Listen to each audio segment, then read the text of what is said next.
भगवान द्वारा कहे कलयुग के 5 सत्य। महाभारत हिंदू का ही नहीं समस्त मानव जाति का ग्रंथ है। इससे प्रत्येक मानव को अच्छी शिक्षा और मार्ग मिल सकता है।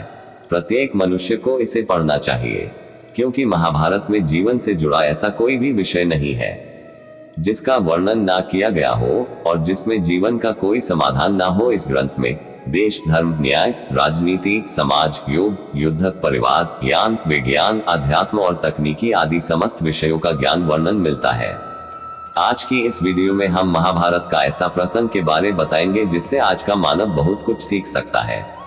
बात उस समय की है जब 5 पांडवों को वनवास हो गया था। वनवास जाने से पहले पांडवों ने भगवान श्री कृष्ण से पूछा, हे श्री कृष्ण, अभी ये द्वापर युग का अंतकाल चल रहा है, आप हमें बताएं कि आने वाली कलयुग की गति क्या और कैसी होगी। श्री कृष्ण जवाब देते हैं, मैं तुम्हें इसका सीधा सा उत्तर तो नहीं दे सकता, लेकिन हाँ, तुम 5 भाई वन में जाओ और वन में जो कुछ भी दिखे मुझे आकर बताओ, मैं तुम्हें उसका कलयुग में प्रभाव बताऊंगा। इसके बाद 5 भाई वन में चले गए। उन्होंने वन में जो देखा वह देखकर आश्चर्यचकित रह गए। आखिर उन्होंने वन में क्या देखा और श्री कृष्ण ने क्या जवाब दिया, ये जानने के लिए इसको अंत तक जरूर सुने। दोस्तों, स्वागत है आपका इस YouTube चैनल पर। तो चलिए आगे बढ़ते हैं।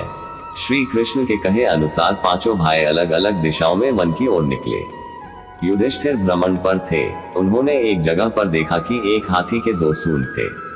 यह देखकर युधिष्ठिर के आश्चर्य का ठिकाना नहीं रहा। अर्जुन दूसरी दिशा में भ्रमण पर थे। कुछ दूर जंगल में जाने पर उन्होंने जो देखा उसे देखकर वह भी आश्चर्यचकित रह गए। वहां पर देखा कि कोई पक्षी है जिसके पंखों के ऊपर वेदों की रचनाएं की हुई है और वह पक्षी मुर्दे का मांस खा रहा है। यह दृश्य देख अर्जुन कुछ समझ नहीं पाए। दोनों भाइयों की तरह भीम भी भ्रमण पर थे। उन्होंने जो देखा वह भी आश्चर्यचकित रह गए। उन्होंने देखा कि गाय ने एक बछड़े को जन्म दिया, लेकिन जन्म के बाद में गाय बछड़े को इतना चाट रही है कि उसका बछड़ा लहूलुहान हो गया है। सहदेव भी भ्रमण पर थे, तो उन्होंने चौथा आश्चर्य देखा कि 6-7 कुएं हैं जिसमें पानी है और बीच का एक कुआं खाली है। बीच का कुआं काफी गहरा होते हुए फिर भी पानी नहीं है। घोर आश्चर्य हुआ, ऐसे कैसे हो सकता है। नकुल भी भ्रमण पर थे और उन्होंने एक आश्चर्यजनक घटना देख। एक पहाड़ के ऊपर से एक बड़ी सी चट्टान लुढ़कते हुए नीचे आ रही है। वे कितने ही वृक्षों से टकराकर उनको नीचे गिराते हुए वे आगे बढ़ जाती है। विशालकाय वृक्ष भी उस रोक ना सके। इसके अलावा ये चट्टान कितनी ही अन्य चट्टानों के साथ टकराई, फिर भी वह उसे रोक नहीं सके। अंत में वह एक अत्यंत छोटे पौधे का स्पर्श होते ही स्थिर हो गई। इसके बाद 5 भाई एकत्रित हुए और शाम को भगवान श्री कृष्ण को अपने अनुभव सुनाए।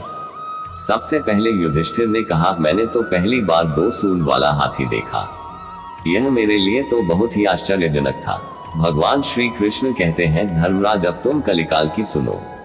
कलयुग में ऐसे लोगों का राज्य होगा जो दोनों ओर से शोषण करेंगे, बोलेंगे कुछ और करेंगे कुछ, और मन में कुछ और होगा और कर्म कुछ और। ऐसे ही लोगों का कलयुग में राज होगा। तुम कलयुग आने से पहले तक राज्य कर लो। युधिष्ठिर के बाद अर्जुन ने कहा, मैंने जो देखा है वह तो कहीं ज्यादा आश्चर्यजनक था। मैंने देखा कि एक पक्षी के पंखों पर वेदों की रचनाएं लिखी हुई है, पर वह पक्षी मुर्दे का मांस खा रहा है। श्री कृष्ण कहते हैं, कलयुग में ऐसे लोग रहेंगे जो बड़े ज्ञानी कहलाएंगे। विज्ञान की चर्चा करेंगे लेकिन उनके आचरण राक्षसी होंगे।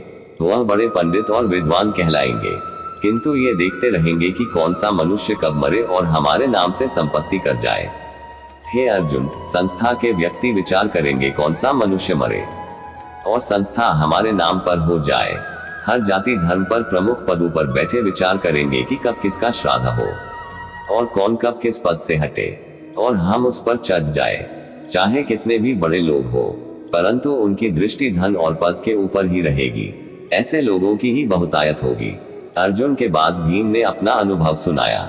भीम ने कहा कि गाय अपने बछड़े को इतना चाटती है कि बछड़ा लहूलुहान हो जाता है। श्री कृष्ण कहते हैं, कलयुग का मनुष्य शिशुपाल हो जाएगा।